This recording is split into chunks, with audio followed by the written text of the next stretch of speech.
Bob Flounders, Johnny McGonigal here. It's Tuesday, late Tuesday afternoon. It's about 137 degrees in the greater Pennsylvania area as we get ready to handle this Blue White Breakdown podcast. Johnny McGonigal, Penn State is 1-0, 38-15 over West Virginia. James Franklin had his Tuesday news conference a little bit earlier today as we record this.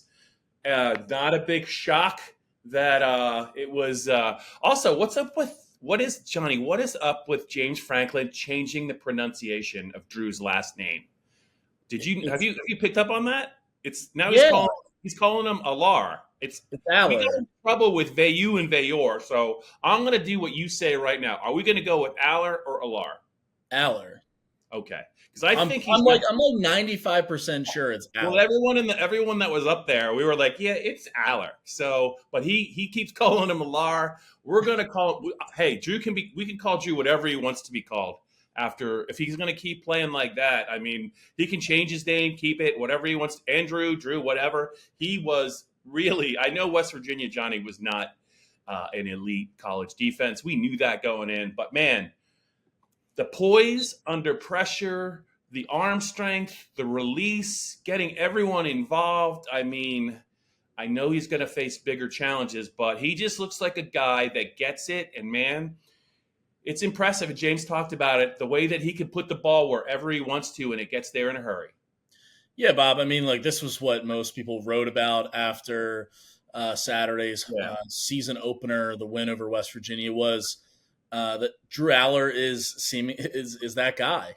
We waited for so long for the Drew Allar era, really ever since he committed as a modest 3-star prospect, turned himself into a 5-star by the end of it. And, last season he waited behind Sean Clifford. There were some fans that, took exception to that at the time, but, he learned a lot as a true freshman, getting into 10 games and, everything had kind of built to Saturday night, and obviously they've got better teams ahead than West Virginia. They've got bigger goals ahead than simply beating West Virginia and winning the opener. But it was really good to see what Drew was able to do. The way he handled himself, his second throw of the season, going for a 72-yard touchdown, was just ridiculous. But also, for me, it was like the play before that. It was a 12-yard gain or a 9-yard gain to pick up a first down. And he goes and addresses the line of scrimmage, changes the play, audibles out, and just flicks one out to Keandre Lambert-Smith for an easy first down. And so really from the jump, it seemed like he had a control over the game, a grasp of the offense. Made a mistake or two. Yeah. But look, for a first start, that kid showed everything that we had kind of expected him to show, what fans had hoped he would show, and it makes sense that all the talk coming out of Penn State's Week 1 win is around Drew Allar. Yep, Big Ten Offensive Player of the Week. I know you have a story already up on PennLive. It was a day late because of the holiday, but I thought if he wasn't going to be the guy, he was going to be on the short list of the guys. And, Johnny, you're right. It's West Virginia, right? They got Delaware this week and FCS Delaware, and that's not really going to really do anything really, I think, to challenge this offense. And that's fine. They got to go to Illinois in 2 weeks. They're going to host an Iowa defense later this month. The challenges are going to come. But what I would just say about Drew, and there's going to be some moments where, there's going to be like, oh, but he's human, right? He's a young kid. He's only going to get better. He's going to make some mistakes, right? He almost threw an interception, maybe 2 interceptions against West Virginia, but that goes with growing pains. But I think everyone knew that he had some really, really serious arm talent, but it was almost impressive to me that the way that he worked his way through the progressions, the way that he never really rushed anything, never ever looked rattled. He got hit a couple of times. It was not a problem, and he didn't play favorites. If anything, Franklin was getting asked about, hey, what's up with the tight ends, man? But he found the throws that were open. And for a young quarterback to consistently do that and just kind of just do it very professionally and to use every part of the field, I just think when you look at the ceiling and the upside of this guy, once he does get through some growing pains, it's going to be if he's healthy, it's going to be a real treat, I think, to watch this guy the next couple of years. For sure. I go back to Penn State's media day at Beaver Stadium a month ago now, and I asked Drew at the time, what did you learn about yourself last season, or what did you learn in general? Mm-hmm. And he said, just be yourself and don't force anything. And he, aside from the near interception in the end zone that Keandre Lambert-Smith actually broke up, aside from that throw, he didn't really force anything. I mean, he checked down when he needed to check down early. He, threw those easy out routes, and they were easy because he made them look easy. I mean, the way we were talking in the press box about this, Bob, like the way the ball was coming out of his hands. I mean, it was impossible for West Virginia's corners to close that quickly. Yeah. And it was impossible, or near impossible sometimes for the receivers to even get their heads turned around in time. The ball was just right there. Everything that he did, it just seemed like it was easy. It was smooth. I mean, you would even you wonder, hey, Mike Yursich, offensive coordinator, up in the box now calling plays. Like, is that going to, throw off a first-time starter? No. I mean, he said after the game that it went really smooth. Communication was great. So really, again, aside from like one or two throws, I mean, he was 21 of 29 for 325 yards, 3 touchdowns. Not much more you can ask for from a first-time starter under the lights of Beaver Stadium. Like, again, West Virginia is not going to be competing for a Big 12 title this year by any stretch of the imagination. But it's still a big occasion on national TV for him to make his inaugural start, and he played really well. And a lot has to be said too about the offensive line in front of him. Yeah, they let up some pressures, and he looked good on the run. But he credited them for playing a good game. The wide receiver stepped up, and not just Keandre Lambert-Smith either. So, some serious positives from the offense coming out of that West Virginia game. Yeah, and just one more thing on Drew. I know you're going to write about him a little bit later this week, but I thought James's point late in the press conference on Tuesday about Penn State fans, whether you're going to be at the games or watching them, you can expect to see this whether it works or not. Penn State will have Drew throw an out pattern to the wide side of the field to a Penn State receiver. He did it against West Virginia, I think, more than once, and he completed them because he's got such a strong right arm. But James made the point that, that's something that opposing defenses, they don't really necessarily game plan for it because they don't think a lot of quarterbacks can do it, because not a lot of quarterbacks can make that throw. And if they do throw it, it's either going to get broken up or it's going to get intercepted. But that's not the case with Drew. And once you establish that, it's really a problem for opposing defenses and defensive coordinators, because now they know they literally have to cover every yard on the field. So just something to look out for. And James referenced it because when you establish that, it really changes the game for the better for Penn State's offense and for the worse for the defense, Johnny, that they're showing. But Johnny, as much as I think Penn State fans are enamored with Drew Allar, this is my segue, I think they also are pretty happy with one Bo Prabula for that touchdown run, Johnny. Final play of the game to Penn State was not covering at the time. And that last play of the game, that I think the line was 21, they ended up winning by 23. I bring that up for a couple of reasons. Bo looked really good, and that was his first game action. He looked really good, but there's a little bit of banter about why Penn State scored so late. And James was asked about it, and I think James could have said a lot of things about that, but I thought what he said was correct. West Virginia had not given up yet.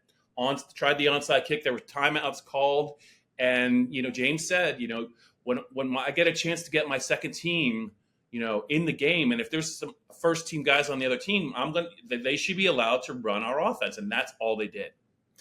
Yeah, Bob. It's funny that when I went down to the field, we're allowed on the field the final 5 minutes of the fourth quarter, and then if it goes overtime. So I'm heading down, and I'm walking through the concourse to get to the field from the press box. Yeah. And I see on the TV that West Virginia had scored to make it 31-15. And just my brain just went to, there's a lot of Penn State fans that are upset, that they're not going to cover now. Mm-hmm. And then they go ahead and do it the way they did. And, look, some people are like, James knew the spread or he wanted to help out, Penn State fans or boosters who are all over it. I don't think that was it at all. I think what it was like you mentioned, what he said at his Tuesday press conference is that he wanted Bo Perbula and the backups to get some run and compete. Yeah. And, it stems from a comment that came from Neil Brown, West Virginia's head coach, after the game. He was asked whether he was upset about, Penn State scoring so late. He said no. And then he was asked again about it. And he said basically, like, again, I'm not mad. I'm definitely it was one of those where, Bob, when you say you're not mad, but you're actually really mad, that's how it came off, at least. He said, I guess, I'm not mad. It doesn't bother me, not upset, but what goes around comes around, and at some point it'll come back around. So basically implying that, Penn State's going to have bad karma because of this. Yeah. James's response, all 295 words of it, were pretty interesting. And like you mentioned, he said that he could have said a lot more. I think a lot of it, what comes down to it is, and he mentioned this even in his postgame press conference, was that West Virginia was blitzing still. And on third down, and I think it was like 3rd and 9 or 3rd and 7 at the time, and they were showing a cover 0 blitz, basically sending the house and what they had done all game. If you're Bo Perbula, why are you going to run the ball right up the middle and leave Trey Potts out, like, hanging out to dry?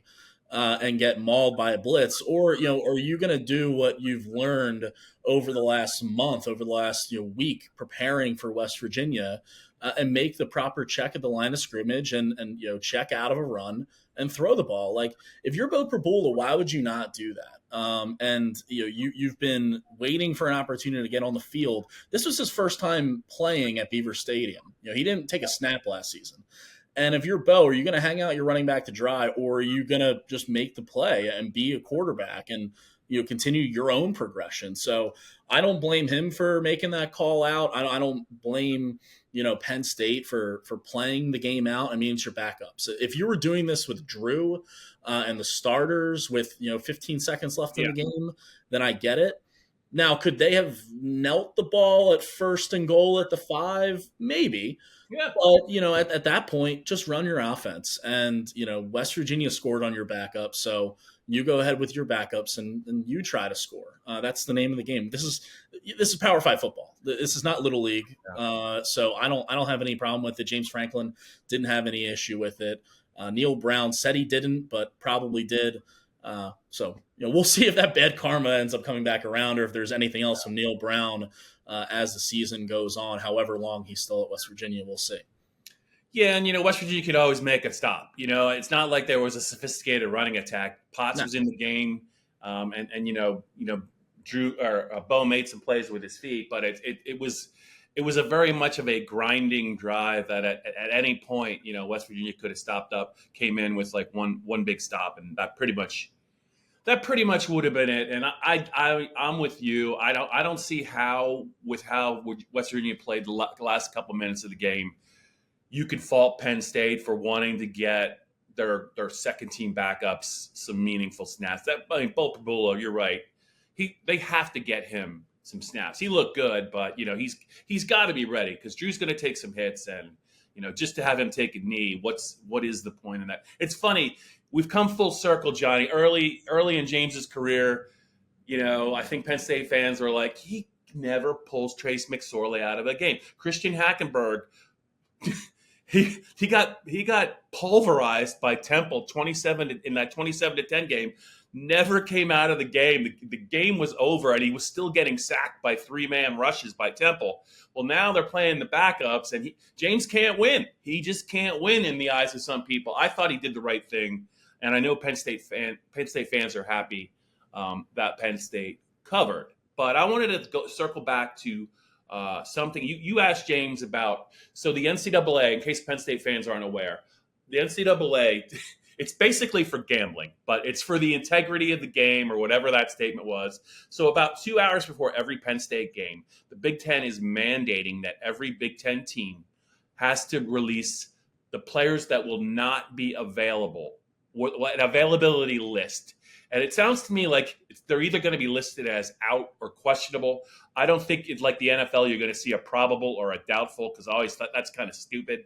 but they have to come up with a legit list, right? 2 hours before every game.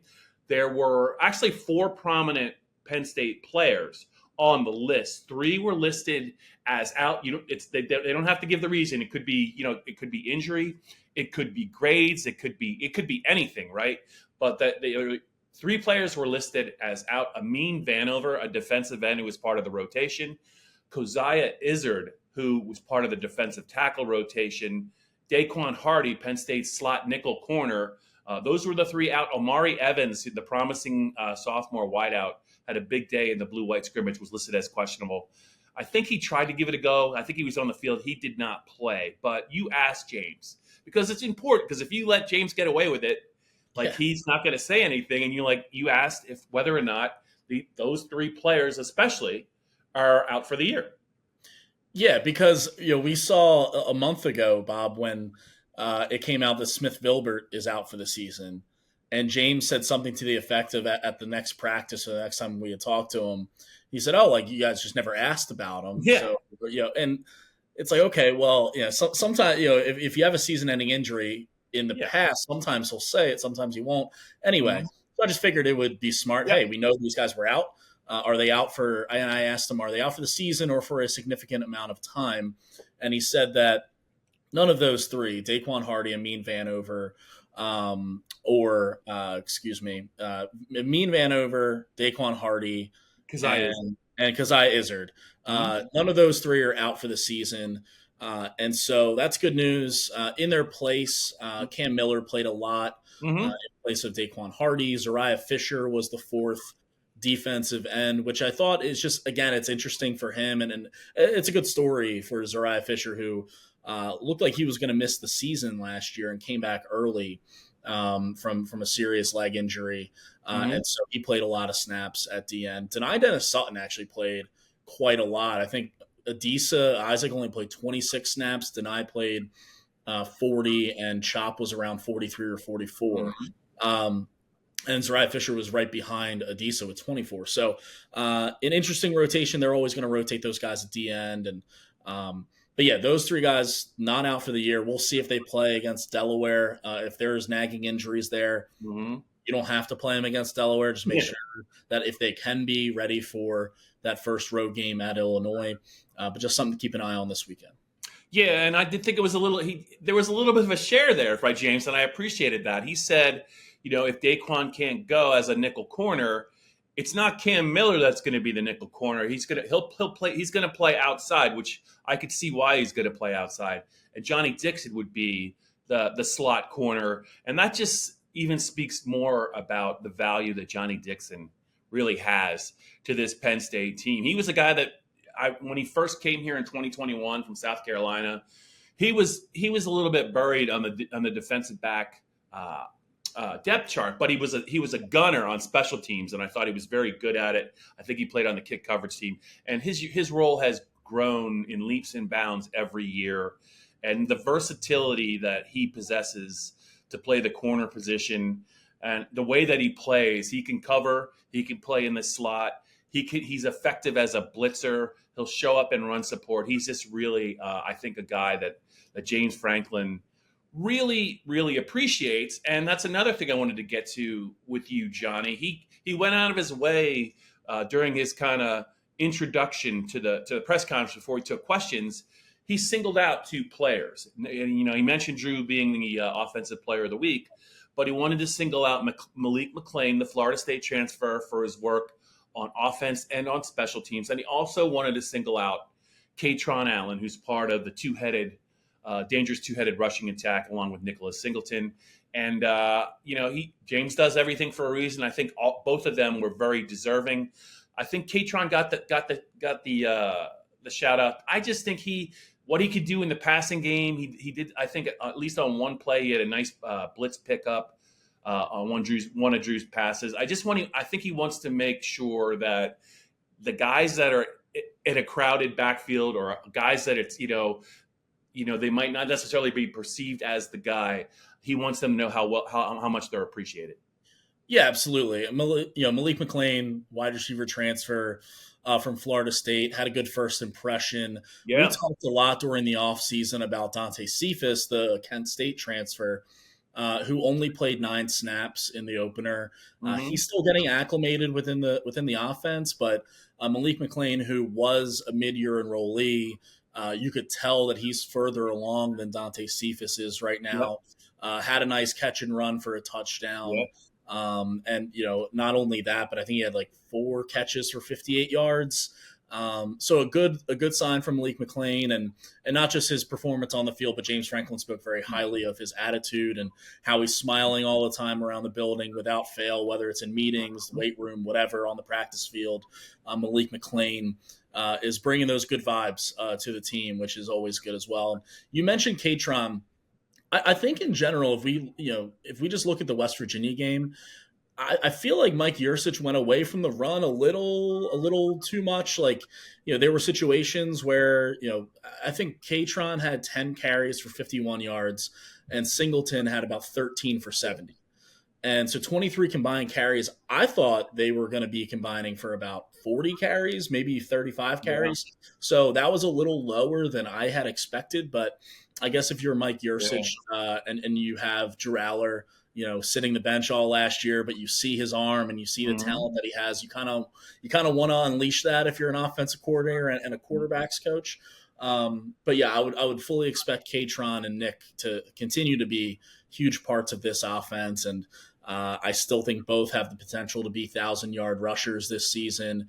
And yeah, a lot of talk around Nick Singleton this offseason, especially with the way that he finished the year in the Rose Bowl. It's hard not to talk about a player like that. But Katron Allen, man, he's a damn good back, and he's one that Penn State really values, James Franklin values, this offense values, and he's going to have a huge part to play in the coming weeks for sure.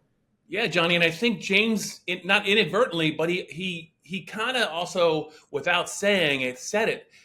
I think Penn State's coaching staff on both sides, and even in special teams, they're still getting used to the game is shorter now with that new rule. James said, it added up to 5 less offensive plays and 5 less defensive plays.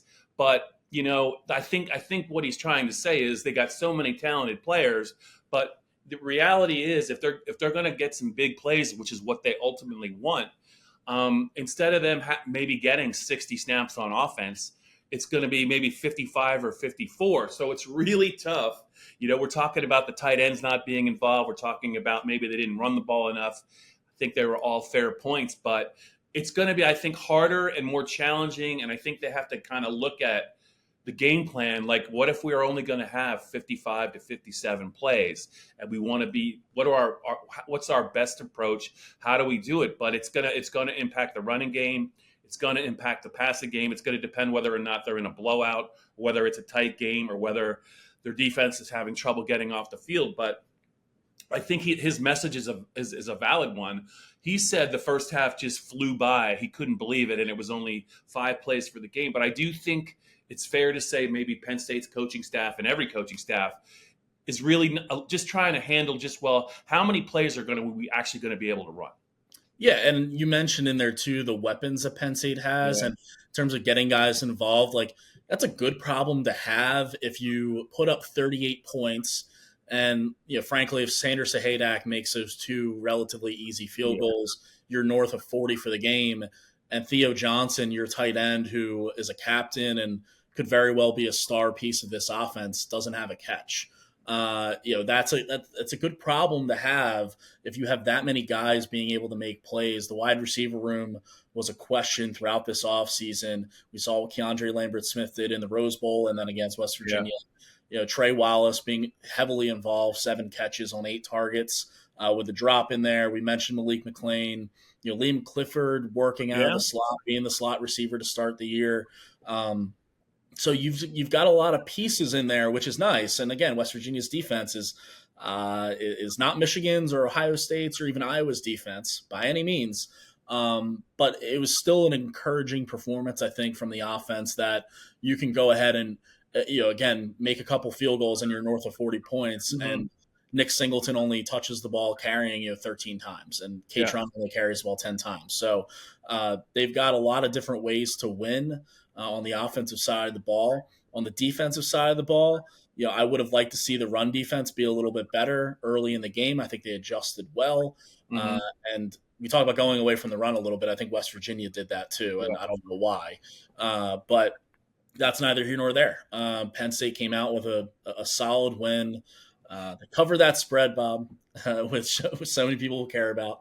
And yeah, like they came out of it relatively healthy too. Aside from those guys who were scratched before the game, we didn't see anyone carted off the field or any catastrophic situation like that. Nothing to really be worried about there. So overall, I think a good opener. Okay, let's put a bow on this. Get it, Bo Prabula. Let's put a bow on this Blue-White Breakdown podcast with maybe a couple of quick points. Sander Sahaydak, you mentioned, the lefty from Bethlehem Liberty. I'm a Bethlehem guy.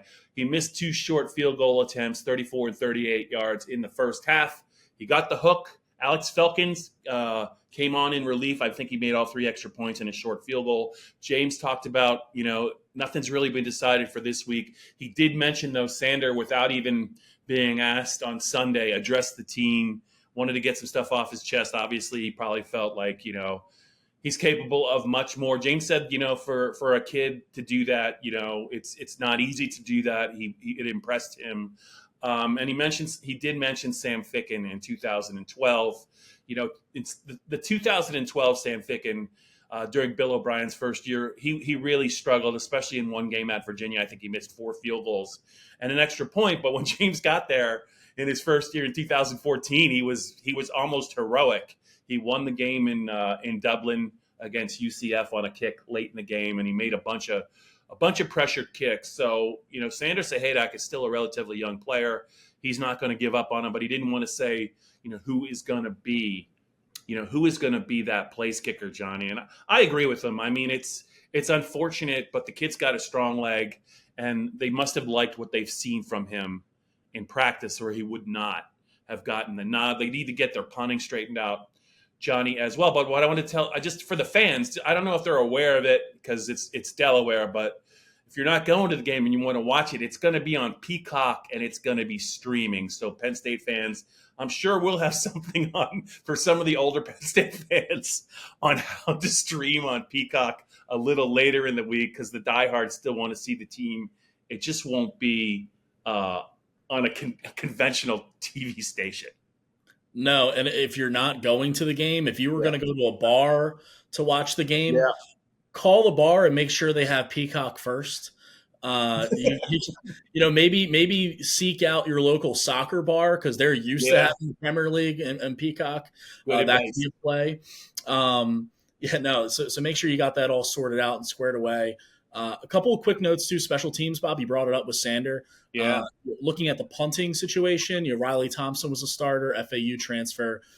Kind of shanked his first punt, 29-yarder. Then he had a 46-yarder. Would expect to see better from him as well. Gabriel Nwosu handling kickoffs did well, 6 touchbacks. And then Caden Saunders, he fair caught his first one inside the 10, which is like a huge pet peeve of mine. And I'm sure a lot of college football fans and coaches and everyone who watches the sport. But I think he handled himself pretty well, all things considered. There was one situation, and James Franklin brought it up in his Tuesday press conference, that he thought there was contact on one of the fair catches that he had to run up like 15 yards to get, and he still caught it. So, for a player that we've talked about that had a really rough, true freshman season, wasn't in the shape that he wanted to be in, didn't make an impact at wide receiver, for him to even get in there and have a role and maybe be able to grow from that and move forward in a positive fashion, I think is good signs for him. So, we'll keep an eye on the special team situation with Sander and Falcons at kicker and Riley Thompson at punter. Would expect to see better from that group overall moving forward. It didn't kill them against West Virginia. It might pop up later in the season against some of those bigger teams, and you would hope that the special teams unit will be shored up by then. Finally, Penn State fans, Johnny, I think you actually addressed this last week. So when it comes to the Blue-White Breakdown and how you can watch it, there's a video that runs on PennLive's Penn State channel on YouTube. That's the video version, but there's actually a podcast. And I think you were asked about it, or if somebody asked you about it. You can find us, the Blue-White Breakdown, at all the spots where you go to for podcasts, if you know what a podcast is. But like Spotify, Stitcher, I think Google, like all you got to do is type in Blue White Breakdown and it'll come up. In case you guys are wondering, you don't want to see our pretty faces.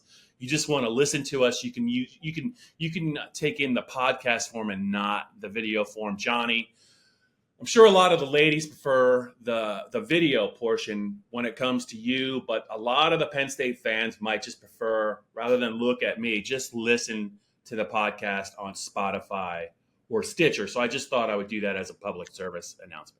Yeah, if you're watching this and don't want to keep looking at Bob wear Dallas Cowboys visor, I get it all the time.